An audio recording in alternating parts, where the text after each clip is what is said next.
Hoje tem bola rolando aqui na Bandeirantes a partir das 8 da noite, clássico do Campeonato Paulista, logo depois da Hora do Brasil. Teremos aí Palmeiras e Santos lá no Allianz, faz tempo que não tem uma bola rolando lá no Allianz, né? Isso vai ser bem legal. Vamos começar com o mandante então, Vinícius, que você fala do Palmeiras, boa noite. Tudo bem, Fernandinho? Boa noite pra você, pra Gabi, pro Soler, pro Paulo do Vale e pra todos os ouvintes bandeirantes. Uma sexta-feira movimentada no Palmeiras, viu? Primeiro porque o goleiro titular desta noite, o Vinícius Silvestre, renovou seu contrato. Jogador da base que estendeu o vínculo agora até 2024. Ele hoje é o reserva imediato do Everton. Tomou essa condição do Jailson. Até há uma pequena possibilidade do Jailson renovar o seu vínculo, que eu acho que seria um erro, já que há um entendimento de que o Vinícius, mais novo e mais barato, pode ser o reserva imediato. E o Vinícius vai pro jogo porque o Everton foi expulso contra o São Bento, né? Nas últimas... Nem reclamou. Nem reclamou. Naquelas últimas partidas do Campeonato Estadual antes da paralisação, hoje ele tá fora.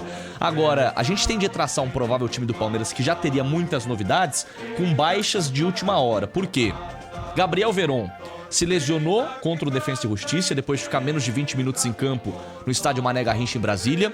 Sentiu a parte muscular ali da coxa esquerda, mas ele vai desfalcar o time não só hoje à noite no Clássico, mas pelos próximos 2 meses. Ou seja, corre o risco de ficar fora de toda a fase de grupos da Libertadores. Não se machuca esse menino, hein? E a gente falou bastante sobre isso, né? O Palmeiras tende... Será que ele tem uma cárie, cara? Que dente, né? Isso Palmeiras... não é brincadeira não. Pra dar problema muscular, você tem um problema dentário, mas acho que o Palmeiras não ia dar esse mole. Os caras monitoram, com aquela estrutura toda médica lá, nem dá esse vacilo, né? A estrutura é ótima, os profissionais também são muito bons. Alguma coisa tá ocorrendo. Tá fugindo e eu tenho certeza que há essa preocupação lá dentro de tentar identificar. Fato é que Gabriel Veron fora por 2 meses. Ele é moeda forte, né? Tô contando com ele, né? 60 milhões de euros é a multa rescisória dele. 2 meses de ausência pro Gabriel Veron. O Breno Lopes sentiu um probleminha no joelho. Também vai desfalcar o Palmeiras por 3 ou 4 semanas, ou seja, 1 mês de molho também.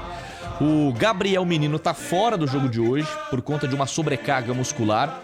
Ele deve desfalcar a equipe hoje, domingo, para ter condições de jogar na Libertadores na quarta.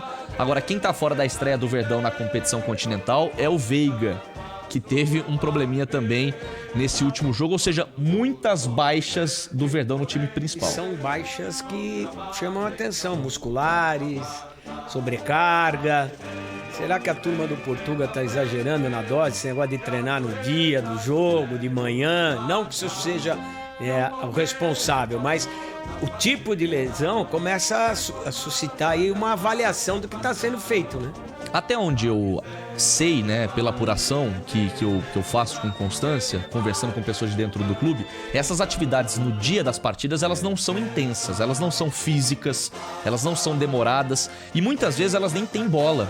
Ela é só para tirar o jogador da cama e para fazer uma ativação muscular. Sim, mas talvez não seja esse o ponto do negócio. Talvez a carga, a diferença, estão se adaptando a como vivem os brasileiros, se bem que as métricas da fisiologia, elas são padronizadas, né? Claro. Os números ali, qualquer idioma você as traduz, porque são matemáticas praticamente, né? Eu acredito que tem um pouco de tudo. Os atletas tiveram um período de descanso e aí... Evidentemente, por ter um recesso ali, todo mundo deu aquela abusada, né? Todo mundo tomou um pouco a mais do que deveria, comeu um pouco mais do que deveria. Então, como eles ainda estão voltando e já com 2 finais em sequência, com prorrogação, sabe assim? Eu acho que foi uma sequência muito desgastante para quem ficou um tempo parado. É na normalidade, talvez? Eu acredito que sim. É uma pena porque o elenco hoje é relativamente curto, né? A partir do momento que você tem de improvisar Mike numa segunda linha de meio campo, Lucas Esteves também como um ponta, é sinal de que o elenco já não é mais tão farto, tão robusto como foi em outros momentos.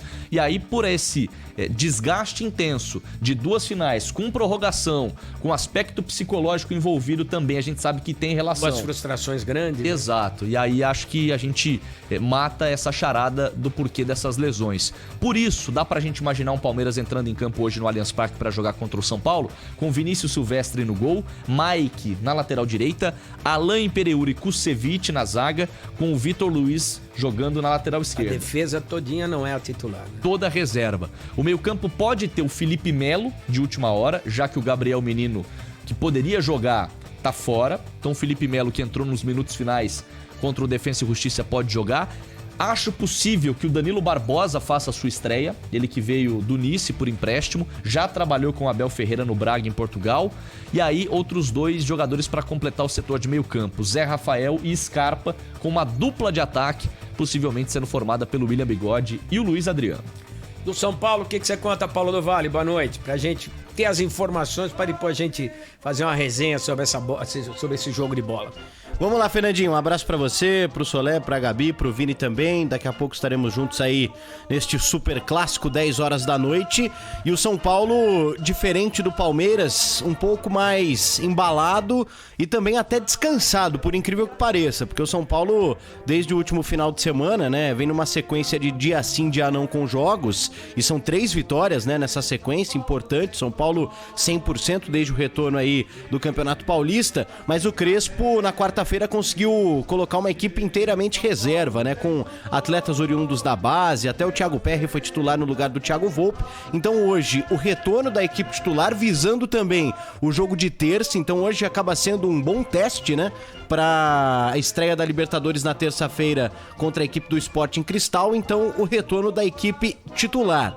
Um time que deve ter Thiago Volpe voltando, aí a defesa formada por Arboleda, Bruno Alves e também o Léo, o trio defensivo do São Paulo, Igor Vinícius retornando à ala direita, e aí o meio de campo tem algumas brigas, né, se a gente for ver. É um lugar onde temos boas peças no São Paulo, porque o Luan vem sendo utilizado nos últimos jogos. Acho que não sai. Hora entrando, hora, né, começando como titular, num jogo em que o São Paulo pode ser mais atacado, então é um jogador ali de marcação. Então o Crespo pode optar por Luan, Rodrigo Nestor e Daniel Alves. Este pode ser o meio-campo do São Paulo, no máximo ali com uma entrada do Igor Gomes ou do próprio Benítez, mas eu acho que o Crespo deve ficar com essa formação, com esse trio. E aí do lado esquerdo o Reinaldo.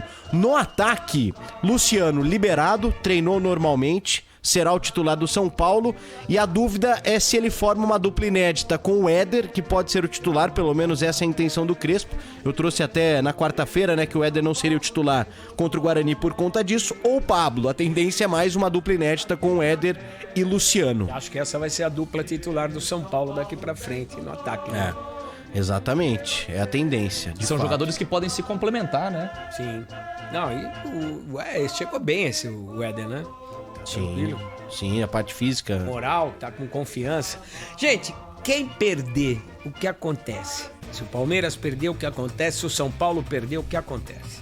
O PDV pode falar em relação ao São Paulo, mas eu particularmente entendo que não muda nada no São Paulo caso de uma derrota. Não muda. Não muda, né? O São Paulo tá mais tranquilo que o Palmeiras. Sim. Sem Até dúvida. porque tá embalado, 3 vitórias. É um jogo que o São Paulo também olha pra terça-feira, né? Pela Libertadores. O próprio Palmeiras, eu acho que olha bastante pra Libertadores, né? Acho que O Palmeiras tá olhando, tá com um olho no gato, outro no peixe. O Palmeiras não vai entrar em crise em caso de derrota, a ponto de vermos aí pichações de muros, torcedor pedindo a cabeça de um ou de outro. Pichação na internet já, né? Eu não acredito em crise nesse ponto, mas que uma derrota hoje, depois de 2 perdas de títulos em 4 dias, faria o psicológico, a confiança dos atletas terem um baque, eu acredito que sim. Eu também acho muito cedo pra qualquer coisa, mas começa a sumir a gordura do Portuga? Não, acho que não. Acho que ainda não. E aí, Solé?